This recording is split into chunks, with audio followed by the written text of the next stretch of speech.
POCSO చట్టం అనేది చాలా సీరియస్ చట్టం. ఈ చట్టం కింద చాలా కఠినమైన శిక్షలు వేస్తారు.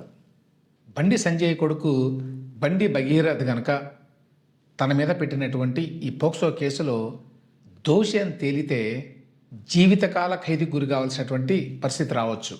యాక్చువల్గా తాజాగా భగీరథ్ కేసు డెవలప్మెంట్స్ అవుతున్నప్పుడే పోక్సో కేసులో ఒక జడ్జిమెంట్ వచ్చింది. పోక్సో కేసులో నిందితుడైనటువంటి ఒక కానిస్టేబుల్కి ఈ పోక్సో ప్రత్యేక న్యాయస్థానం 30 ఏళ్ల జైలు శిక్ష విధించింది. ఎప్పుడు మే 15వ తేదీనే ఈ జడ్జిమెంట్ వచ్చింది. ఇది బోయిన్పల్లి పోలీస్ స్టేషన్ పరిధిలో జరిగింది ఈ ఘటన జరిగింది 2020లో. వరదరాజ్ సుదేశ్ అనేటువంటి కానిస్టేబుల్, అతనికి 39 ఏళ్ళట.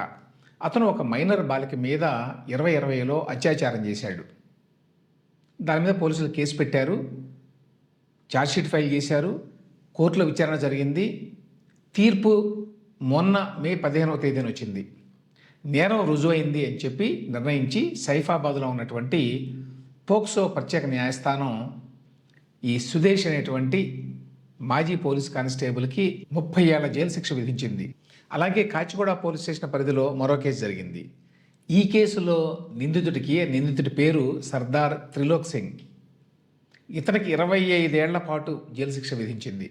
అది కూడా రిగరస్ ఇంప్రిజన్మెంట్ అన్నారు. రిగరస్ ఇంప్రిజన్మెంట్ అంటే కఠిన కారాగార శిక్ష అని. నాంపల్లి సెషన్స్ కోర్టులో అతనికి శిక్ష విధించారు. ఈ కేసుని 2024లో ఫైల్ చేస్తే 2025లోనే తీర్పు వచ్చింది.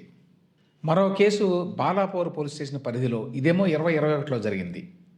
ఈ కేసులో మొహమ్మద్ అజీం అనేటువంటి నిందితుడికి జీవితకాల ఖైదుని వేసింది న్యాయస్థానం. ఇతనితో పాటు ఇతనికి సహకరించారని చెప్పి మొహమ్మద్ హలీం అనేటువంటి వ్యక్తికి, అలాగే జమీలా బేగం అనేటువంటి మరో మహిళకి, వీళ్ళకి చెరొక 3 ఏళ్ల పాటు జైలు శిక్ష విధించారు. ఇది ఎల్బీ నగర్లో ఉన్నటువంటి పోక్సో న్యాయస్థానం ఇచ్చినటువంటి తీర్పు. ఇవన్నీ కూడా ఇటీవల కాలంలో హైదరాబాద్లో జరిగినటువంటి ఘటనలే. ఈ 3 ఘటనలు కూడా పోక్సో చట్టం కింద నమోదైనవి. పోక్సో చట్టం కింద కోర్టులు విచారించి ఒకళ్ళకేమో 30 ఏళ్ల జైలు శిక్ష, మరొకళ్ళకి 25 ఏళ్ల జైలు శిక్ష, మరొకళ్ళకి జీవిత ఖైదు న్యాయస్థానాలు విధించినాయి.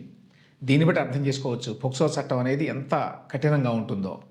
ఈ నేపథ్యంలో ఏమాత్రం రుజువులు దొరికినా కూడా బండి భగీరథ్ ఈ కేసులో చాలా దీర్ఘకాలిక శిక్షణ అనుభవించాల్సి ఉంటుంది.